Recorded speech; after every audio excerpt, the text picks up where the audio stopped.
Здравствуйте, мои дорогие друзья! Сегодня у нас на обзоре Sharp. Анализирую свои видео, я вижу, что Sharp самые просматриваемые, самые востребованные аппараты, и люди хотят их видеть, больше всего комментарии пишут, больше всего лайков ставят. И сегодня я покажу один из очень интересных аппаратов, но хотел бы вначале немножко отойти в сторону. Вы видели, что я очень долго не выпускал видео. К сожалению, в моей стране полгода уже идут выборы, которые затянулись и продолжаются. Вы знаете, что я из Белоруссии. Коронавирус, благодаря которому я, правда, посидел и пересмотрел, наверное, все видео возможные про магнитолы. И для себя сделал тоже анализ, что интересно людям смотреть, как они видят. Вижу, что люди хотят видеть магнитолу, а не человека, скорее всего, который ее преподносит. Если вы хотите увидеть меня, на моем канале есть видео, снятое для белорусского телевидения, там мое лицо вы увидите. Но я стараюсь преподносить видео по-другому. На моем видео большую часть кадра занимает сам аппарат. А видеть меня не обязательно. Лучше я вам расскажу, в отличие от других видео, когда он сделан, кем сделан, сколько, какие были вариации, какие у него функции.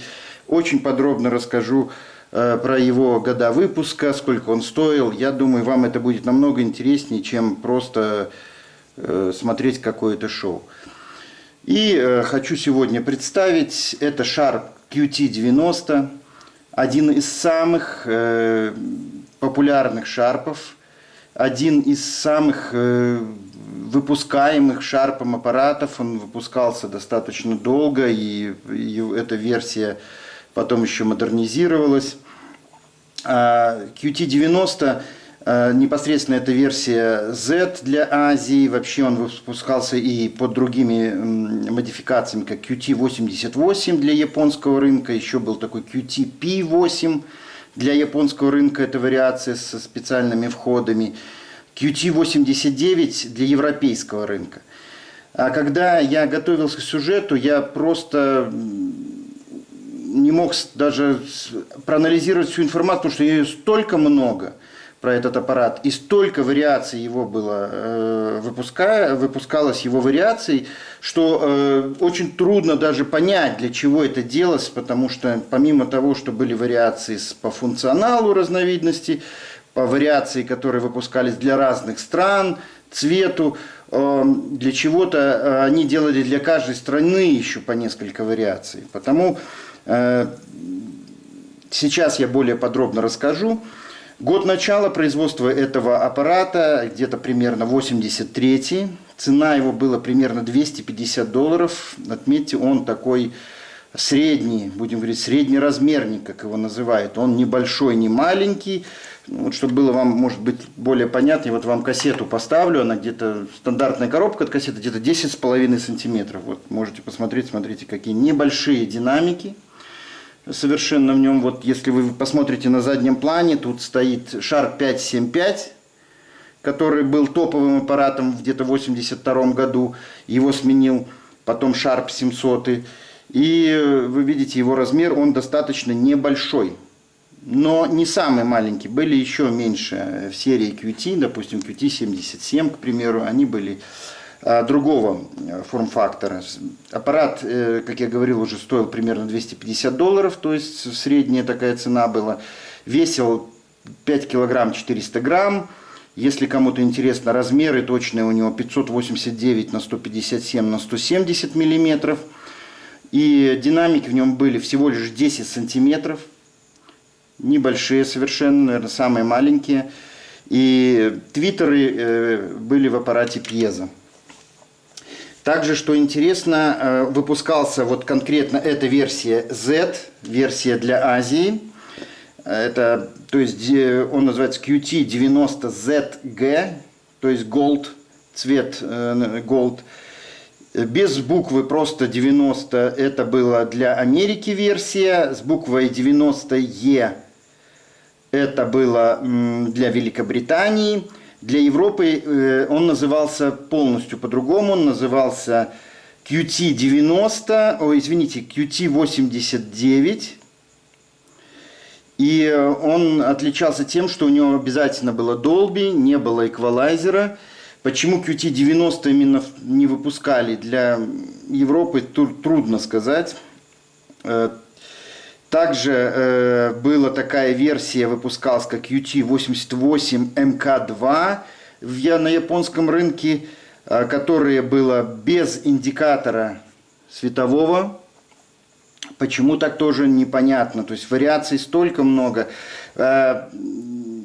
Внимательный зритель может увидеть такие аппараты, как однокассетные, похожие на этот аппарат, дизайном совершенно одинаковые. Это QT37 и QT38. Внешне они действительно очень похожи, но по начинке это совершенно другие аппараты. То есть там совершенно другая лента-протяжка, другие платы.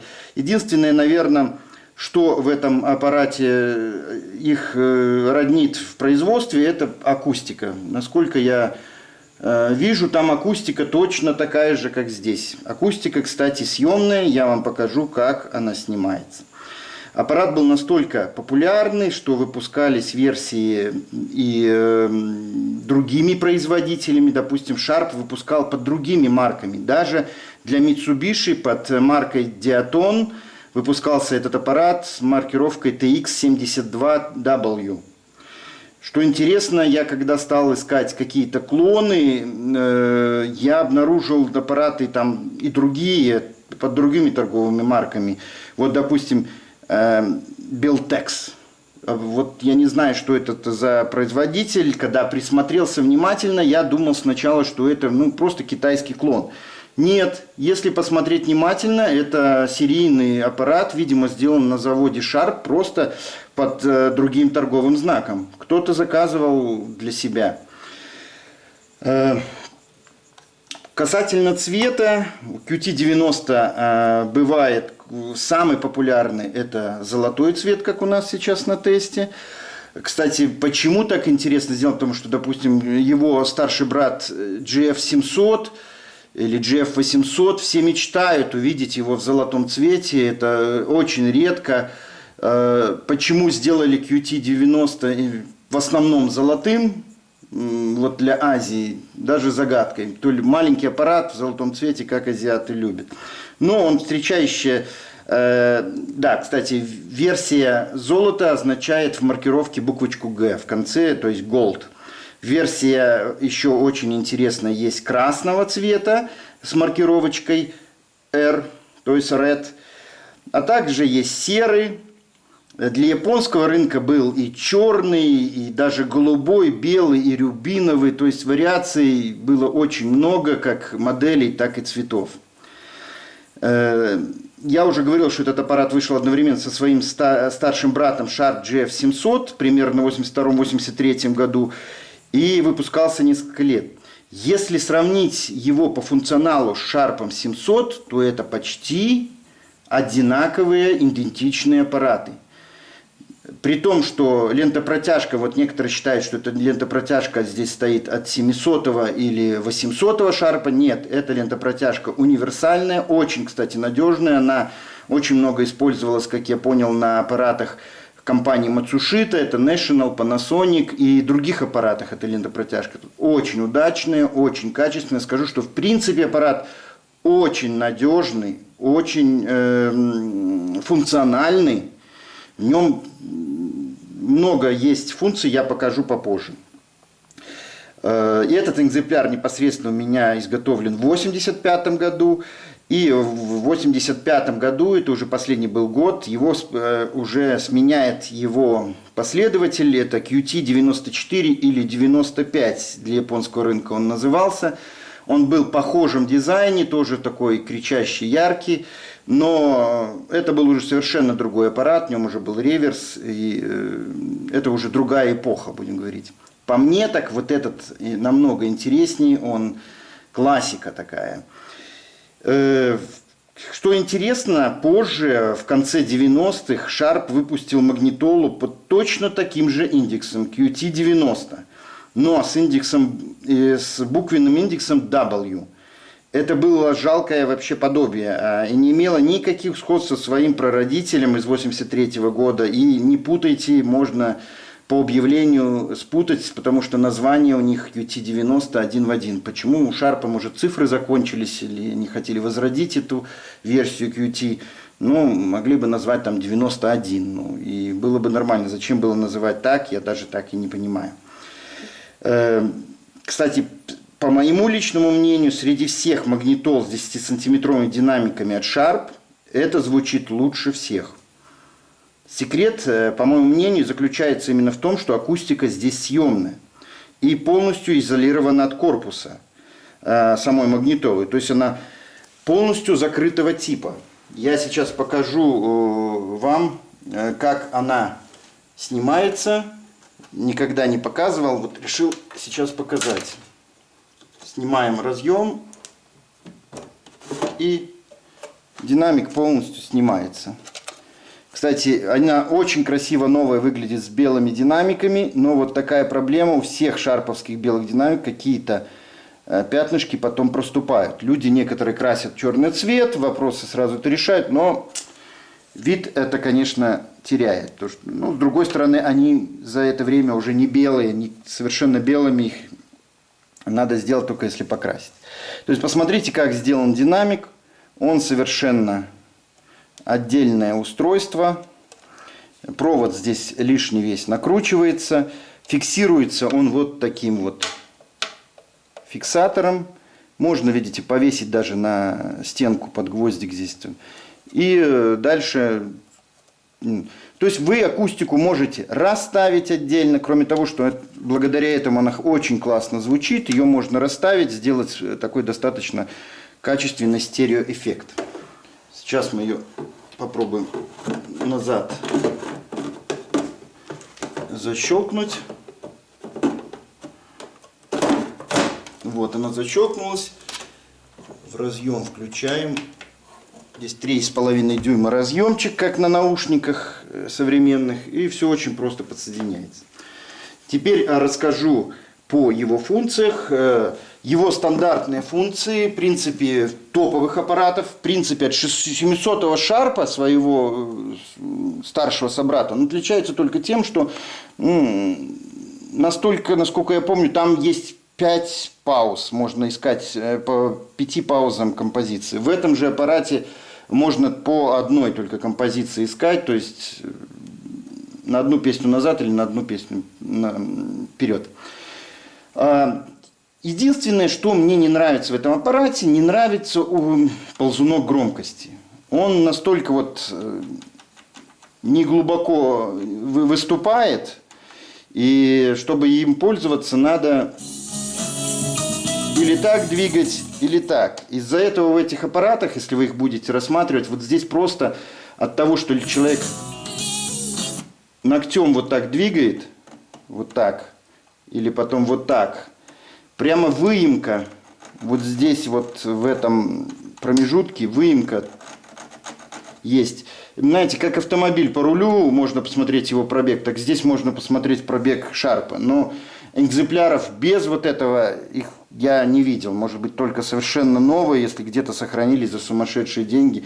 Потому что эта выемка, это уже нормальный его, будем говорить, вид. Потому что пользоваться этим не очень удобно, он очень коротенький. Если вы балансом пользуетесь там не часто совершенно, там даже эквалайзером не так, то громкостью человек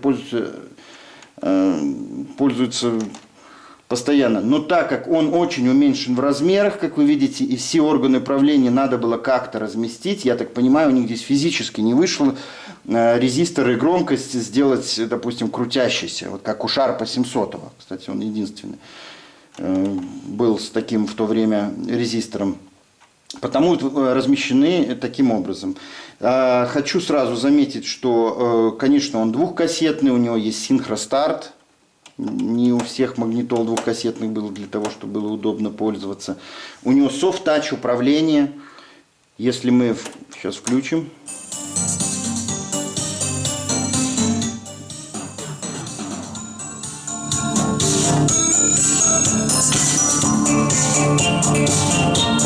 Знаете, даже есть басы, и я скажу, что вот версия с эквалайзером, допустим, 90-е, в отличие от версии 89, где нету эквалайзера, звучит на порядок лучше. Тут все-таки пятиполосный эквалайзер, и он действительно очень неплохо регулирует частоты. По функциям аппарат идентичный лентопротяжке 700 и 800. То есть в этой кассетной деке есть подмотка, можно подматывать вперед-назад. Таким образом, то в этой кассетной деке есть пауза. То есть поиск, извините, по паузам. То есть вы можете включить, и она до следующего паузы домотает и переключится, включит, вот как сейчас, следующую композицию. Вы извините, я как всегда музыки буду немного, потому что YouTube очень банит видео, где чья-то музыка используется. Потому попробуем поработать с кнопочками.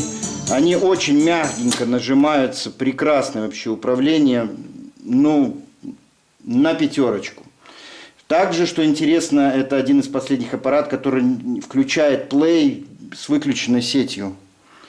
То есть вы видите, вот, нажимаешь play и включается сразу кассета. Если вы хотите радио, вы должны нажать power кнопочку красную. Тогда включается радио. Если вы даже сейчас включите кассету, она играть не будет. Даже в кассеты надо отжать кнопочку power. Это вот такая интересная функция сделана. Также у него есть ускоренная перезапись, все типы ленты, нормал, хром, металл, есть также есть вход для микрофона, вход для наушников, встроенного микрофона, как оказалось, нету. Есть маленький счетчик, есть индикатор, как у 700-го шарпа тоже одна полосочка, или вот, допустим, 575 стоит, смотрите, точно такой же индикатор, только горизонтальный, в одну полосочку. Что интересно, шкала радио расположили вертикально.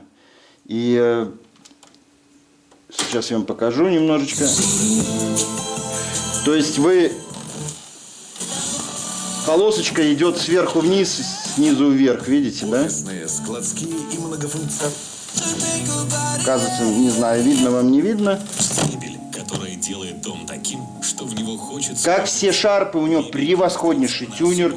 Это, кстати, один плюс, почему антенны у шарпов чаще всего родные уцелеют. Потому что для воспроизведения радио в FM-диапазоне, если вы, конечно, в городе находитесь, а не где-то далеко, антенну не надо открывать. Это вот только шарп так. Такие мощные тюнеры только у шарпов. И до сих пор она работает, до сих пор прекраснейший прием. И услышать шарп с плохим приемом — это на редкость очень. Дальше вернемся к функциям. Конечно, здесь есть переключение диапазонов радио. Нас в нынешнее время интересует только FM, как я говорил, счетчик, тонкая настройка на станции. Есть APSS, такая функция. Работает она таким образом, что вы включаете воспроизведение, включаете эту функцию, и она проиграет, вы видите, вот загорелась желтенькая лампочка, она проиграет эту композицию и остановится на начале. Вот стала на паузу. Как вы только нажмете снова, она будет дальше играть. То есть, если вам надо записать, к примеру, одну композицию с кассеты на кассету, вы можете включить эту функцию, и она остановится и станет на паузу в момент, когда она увидит, что песня закончилась. Не часто такой функцией пользуются люди, но она есть. Также здесь вы видите, есть съемная ручка. Достаточно удобно, большая, крупная. Магнитола не весит очень много. 5 килограмм с половиной, 5400, если точно. И совершенно легко ее носить. Кстати, у меня есть маленькая магнитола, с которой я езжу, вот такой наш National. Я по нему обзор делал, очень интересный. И я вам скажу, что когда я стал с собой брать эту на свои пикники, конечно, звук у нее на порядок лучше. Хотя 10 сантиметров динамиков и там, но это звучит, вот по моему мнению, именно из-за динамика. Что интересно, когда играет динамик, то есть я включу запись, вот здесь подставьте руку на большой громкости, и как через щель, где защелка для фиксации колонки, вы почувствуете, как качает воздух. Просто поток воздуха вот, на басах. Вот даже на такой громкости я чувствую поток воздуха. То есть колонка закрыта, и этот воздух проникает через эту щель. То есть, возможно, из этого она так звучит. Хорошо. Давайте покажу вам.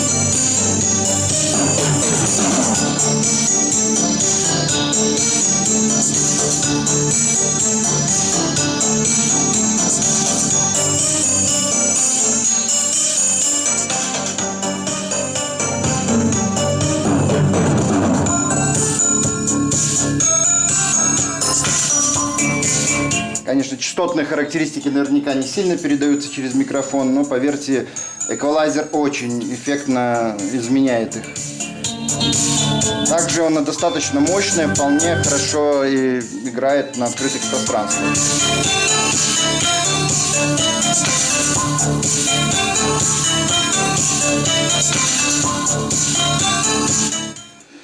Ну, давайте я вам покажу ее, как всегда, со всех сторон. Вот что я заметил в чужих видео, далеко не все показывают аппараты близко, с других сторон. Сейчас я вам отключу ее, покажу. Я хочу в своих видео, чтобы вы видели магнитолу так, как будто вы пришли ко мне в гости и смотрите на нее вот полметра, будем говорить. И видели все нюансы, слушали все возможные ее разница в звуке. Хочу отметить, что, видимо, у инженеров не очень-то получалось запихнуть в этот маленький корпус без колонок все нужные, будем говорить, аппарату платы. Посмотрите, какая она горбатая. То есть они немножко скрыли это, она так не видно, но посмотрите, как они сделали ее такой горбатой. Еще раз покажу, как здесь все устроено. То есть динамики, провод накручивается лишний и включается здесь разъем. Обычный разъем 3,5, как в наушниках. Очень удобно. Соответственно, с этой колонкой тоже. Здесь защелочка, которую фиксирует, вы можете спокойно носить. Она никогда не соскочит. Вот я, смотрите, за колонку трясу, она не снимается. Обычная антенна. Естественно, мультивольтажное управление, 110 вольт и 220. Батарейный отсек, очень сделано компактно. Сколько же здесь батареек? 8 батареек. 8 батареек. А что интересно, есть и линейный вход, и линейный выход, и, внимание, даже фонокорректор есть, как в топовых моделях. То есть вы можете подключить проигрыватель пластинок без использования усилителя. В принципе, здесь все. Ну, это Bit Cancel для качества приема радио. В нынешние времена совершенно бессмысленная штука. Меня всегда радует, вот я вам покажу, есть на шарпах вот такой красный скотч. Видите? Кажется, что это что-то. Так вот, это такой интересный скотч, которым вот здесь, вот видно даже место, приклеивался провод, когда он был новый. И остатки красного скотча очень часто остаются на аппаратах, их со временем трудно убрать. По маркировке вы видите здесь версия, видно, это QT-Z, версия для Азии Gold, цвет Gold. Выпущен он в 11 месяце 1985 года. Что мы видим по серийному номеру в Шарпе, это очень удобно. То есть первая цифра год, вторая и третья цифра месяц. Сделан он чисто в Японии, made in Japan. И аппарат, видно, что материалы очень качественные, скажу честно, он очень радует. И если вы такой приобретете, и вам нужен аппарат, который вы будете переносить с места на место, с собой брать, это оптимальная такая, он не маленький, он небольшой, он прекрасно звучит. Ну, не знаю, наверное, это один из таких моих любимых шарпов в этом размере. Конечно, 700, 800, там, 939, они хороши. Но они действительно большие. Посмотрите их, при том, что он почти такой же ширины, как 575, он почти в 2 раза меньше его по высоте. 700 будет вот примерно вот такой. И потому покупайте их, очень много в продаже, очень много вариаций. И они очень легки в ремонте. Sharp это любимая, будем говорить, для ремонтников тема, потому что он легче всего в ремонте среди всех, наверное, аппарат компаний, которые выпускали магнитолы переносные. Потому пользуйтесь, радуйтесь и всегда ставьте мне лайки, пишите комментарии, пишите свои вопросы, мне интересно даже на них отвечать. Под видео всегда есть e-mail, где можно написать мне какое-то письмо, если вы не хотите, чтобы все видели это. Потому рад вас слышать, видеть, читать. Хочу напоследок показать вам очень интересную вещь. Я повстречал человека, который не может, наверное, я догадаюсь, не может позволить себе много магнитол, и он их делает сам. Посмотрите руками, каждый элемент сделан вручную. Где-то уходит несколько часов, 3-5 часов, он сказал, на производство каждого аппарата. Это копия каких-то моделей. Вот здесь даже есть надпись, что это за модель. И их очень много вариаций. Он мне подарил вот такую штуку. Здесь, кстати, кассета даже вставляется сверху. Мне очень приятно, что есть люди, которые, как и я, любят переносную технику, переносные японские магнитофоны из 70-х, 80-х годов, и даже таким путем их собирают.